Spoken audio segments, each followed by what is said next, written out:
안녕하십니까, 김종래입니다. 8월 23일 김종래 TV 방송을 시작하겠습니다. 민주당의 대권주자 중 한 사람인 이낙연 전 대표는 기자 출신입니다. 기자 출신으로 대권에 도전한 사람은 아주 드뭅니다. 1979년에 동아일보에 처음 입사해서 21년간 기자 생활을 하다고 했습니다.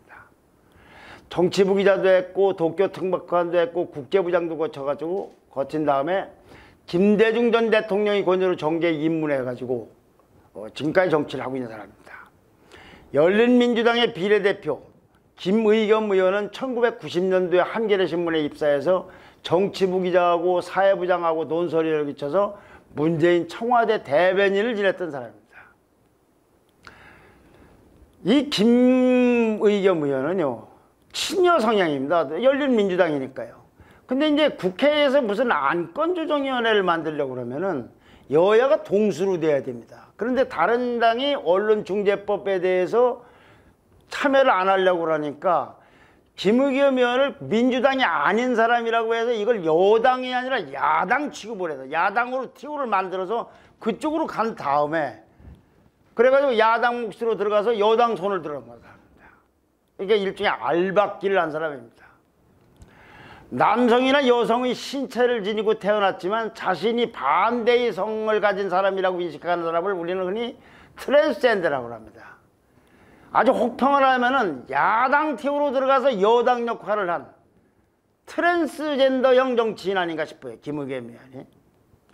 기자 출신인 이 두 사람이요, 민주당이 국회 문체위원회에서 언론중재법 개정안, 아주 굉장히 지금 시끌시끌한 잘못 손해배상을 채우고 5~5배까지 물린다거나 아주 언론에 재갈을 물리고 언론 죽이기라고 알려져 있는 이 언론중재법 침묵을 시키는 이 법 개정안을 처리한 다음 날인 20일 날이요. 이제 국회 문체위에서 이제 상임위를 거친 다음에 이제 본회의 통과를 며칠 있다 하려고 할 텐데 이 문체위에서 통과시킨 다음에 다음날 이 김의겸 의원이 진행하는 유튜브 방송에 둘이 출연을 해서 거의 막장 코미디를 연출했습니다. 그 법안 아마 25일쯤에 본회의에서 갈게 되면 이제 법률로 확정되는 겁니다. 이제 굉장히 앞에 다가왔습니다. 지금 언론에 난리가 나 있습니다. 열린민주당이 원팀 언론개혁 이낙연 후보에게 듣는다는 제목으로 마련된 방송이었는데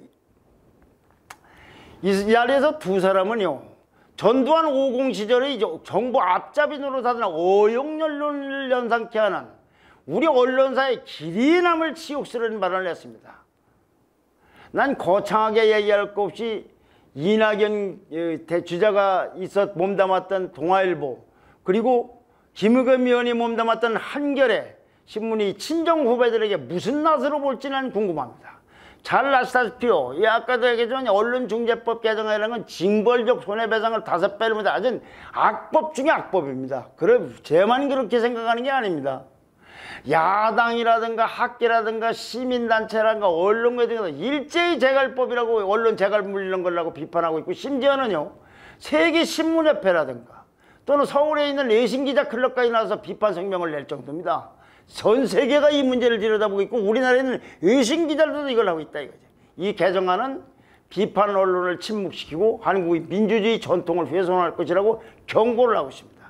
이런 법을 놓고 두 사람이 하는 말을 보면 이낙연 대표가 김의겸 의원께서 국회에 합류하신 힘이 컸는지 그 뒤로 언론중재법 개정안 통과가 속도를 내게 됐다. 늦었지만 다행이라고 그랬습니다. 김의겸 의원은 국민의힘 의원들이 무력 시위를 보였지만 오랜 기다림 끝에 이 법 통과가 됐다고 하니까 했고, 그리고 이낙연 대표는 현직 기자들을 위해서도 그것은 바람직한 일이라고 장단을 맞췄습니다.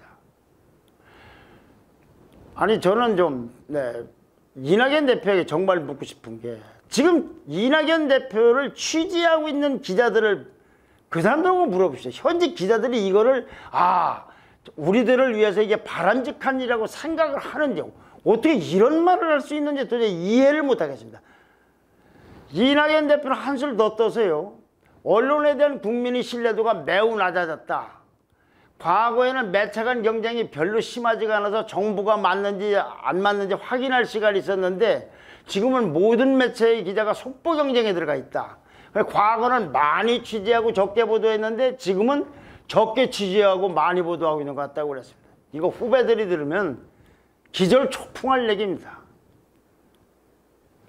이렇게 이 내용에 대해서 기자들에게 도움될 거라고 했던 이낙연 주자 대표지만은 전 대표지만은 그에 앞서서 이 김의겸 의원하고 함께 유튜브에 출연하기 전에는 한 라디오 인터뷰에서요 말을 하는데 법안의 내용조차 모르는 모습을 보였어요. 사회자가 가짜뉴스에서 가짜뉴스 때문에 이런 법을 만든다고 하는데 가짜뉴스의 99%가 유튜브 등에서 비롯되고 있는데 그쪽은 규제하지 않고 기존 언론에 대한 규제만 대폭 강화한다는 불만이 있다라고 물으니까 이낙연 대표가 아 유튜브가 이 법안에서 제외된 건 돼 있습니까? 라고 되물었다는 거예요.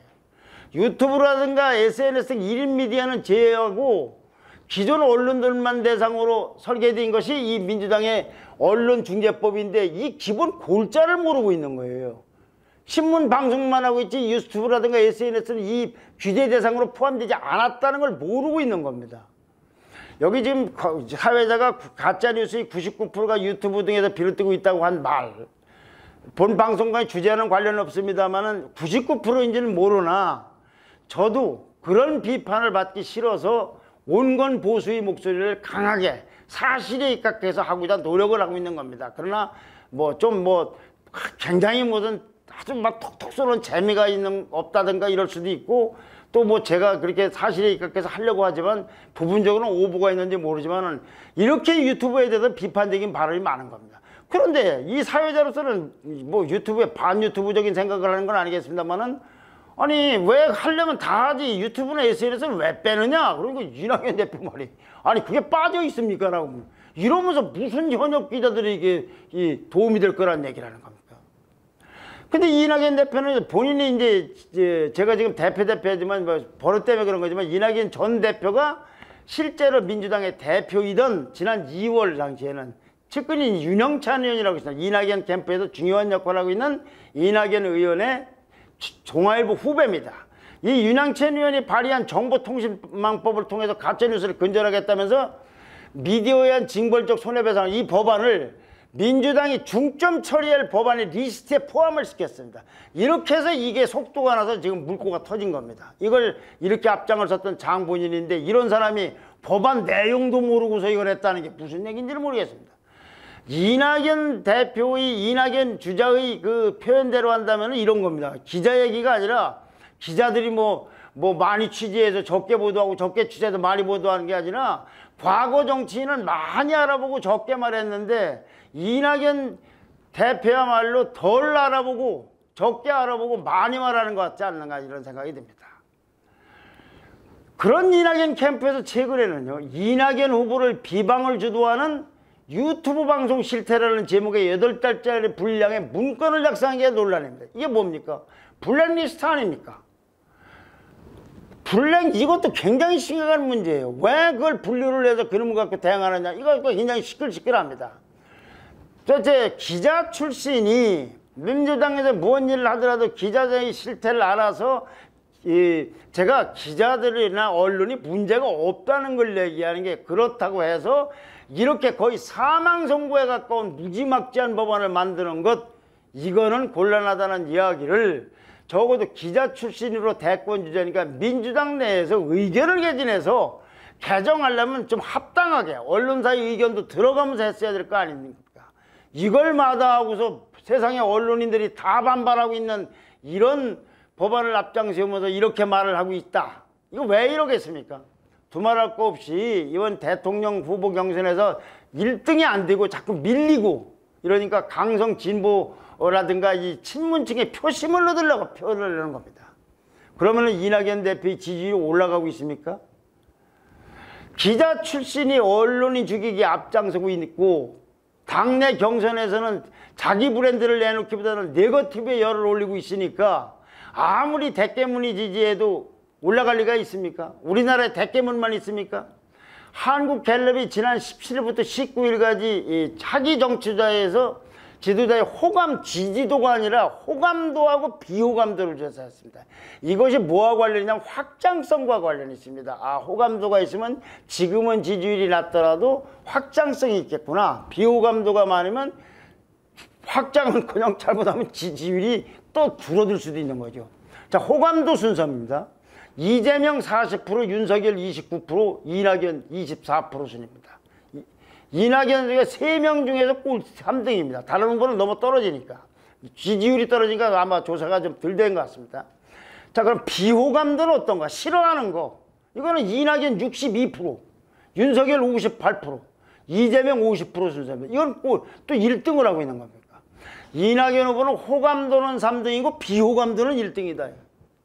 자, 그러면 이게 국민 전체로 한 것인데 민주당이 그렇게 이낙연 후보가 그렇게 공을 들이고 있는 민주당 사람들만 놓고 보면 어떨까?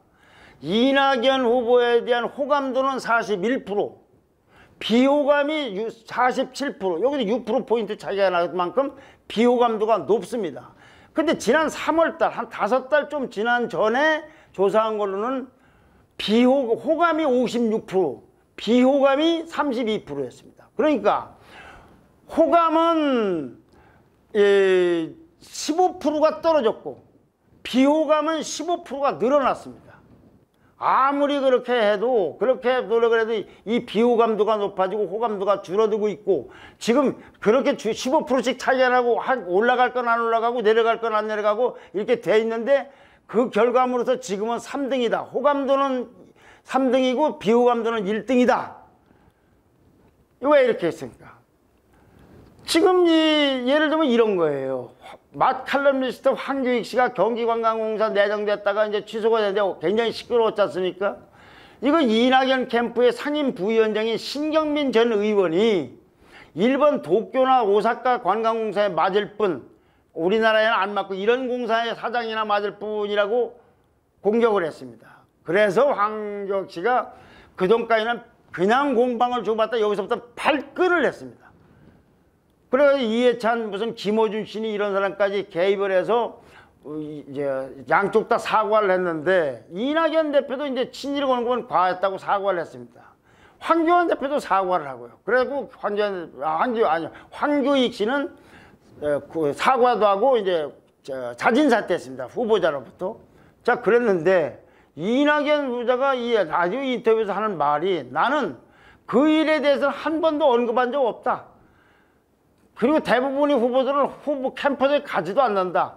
그러니까 이 발언, 친일 발언 이것 때문에 더 커진 건데 원래도 이 중임 심각했지만 더 커졌는데 이것이 커지고 나서 사과를 하면서 나는 관련 없다. 나는 캠프하고 안 만났으니까 난 모른다. 이렇게 발뺌을 하고 있으니 이런 걸 시시콜콜 알고 있는 국민들이 여권자들에게서 호감도가 높아지겠습니까? 야, 이건 너무 이건 빠지는 거 아니냐. 신경민 의원이 했다 하더라도 이건 이낙연 대표의 그 책임지. 신경민 대표는 캠프 사람 아닙니까? 중앙일보 전수진 기자가요. 중앙일보 엊그저께 인터넷판에다가 김의겸 선배 행복하십니까? 애신이 묻네요. 이게 무슨 법이냐고 하는 칼럼을 썼는데 이 칼럼에 보면 묘한 대목이 있습니다. 김의겸이라는 사람이 대학교의 영어신문사에다 인터뷰를 한 적이 있답니다. 한겨레 기자일 때 어떤 대학의 영어신문사가 와서 한겨레 기자인 김의겸 기자에게 인터뷰를 했답니다. 왜 기자가 되셨습니까? 라고 물으니까 이렇게 답을 했다고 합니다. 내가 대학을 졸업한 후에 비정부기구에서 일을 했는데 NGO 한겨레신문이 그 당시 막 창간됐다. 근데 거기 한겨레신문 기자들이 우리 사무실에 와서 나는 우러러보고 있는데 우리 조직의 리더들에게 비판적인 질문을 막 서슴없이 하더라. 저널리즘이 그런 면이 나를 당겼다. 그래서 나는 이렇게 비판적인 질문을 서슴없이 하는 기자들 글을 자유롭게 쓰고 영향을 갖는 일 선배가 핵심 이런 걸 이제 김의겸 선배가 이런 역할을 함으로써 이번에 저 언론중재법을 통과시키는 데 앞장섬으로써 비판적인 질문을 서슴없이 하는 기자나 글을 자유롭게 쓰고 영향력을 갖게 하는 일 이거는 이제 굉장히 어려워졌다는 걸 주장하고 있습니다. 전수진 기자는. 이거를 김의겸 의원뿐만 아니라 이낙연 지사에게도, 후보에게도 전하고 싶습니다. 당신들 때문에 이제 후배 기자들은 비판적인 질문을 서슴없이 하기가 어렵고 글을 쓰기가 자유롭게 쓰기 어렵게 돼 있다 이겁니다. 이걸 이낙연 지사에게 꼭 후보에게 꼭 전하면서 추가하고 싶은 게 있습니다. 왜냐? 김의겸 의원은 이건 비례의원에 불구하고 참 대권 주자도 아닙니다. 이낙연 의원은 대권 주자입니다. 이 정권의 비판적인 언론도 이낙연 주자에게는 비교적 호의적인 보도를 했었습니다. 왜냐? 신사의 이미지가 있고 온건 합리적인 의미가 있어요. 그런데 지금 친문 강성 지지가 급하다고 해서 이렇게 언론에 내팽개치면 지지율이 올라가는 게 아니라 아마 중도층부터 등을 돌릴 겁니다. 그리고 집권을 하면 결국은 문재인의 아바타 정권이 될 겁니다. 그렇게 되면 사회의 주요 기능인 언론을 침묵하는 암흑사회가 될 겁니다. 그런 사회를 언론인 출신이 열었다. 이거는 세계 언론사나 세계 정치사에 남을 겁니다. 한국 언론사나 한국 정치사뿐만 아니라 훗날 이런 게 문제가 됐을 때, 그리고 다시 재조명이 될 게 확실한데 그때도 지난번 황교익 때처럼 난 몰랐다고 발뺌할 것인지 이런 걸 좀 묻고 싶습니다. 감사합니다. 좋아요와 댓글과 구독 신청 부탁드립니다. 고맙습니다.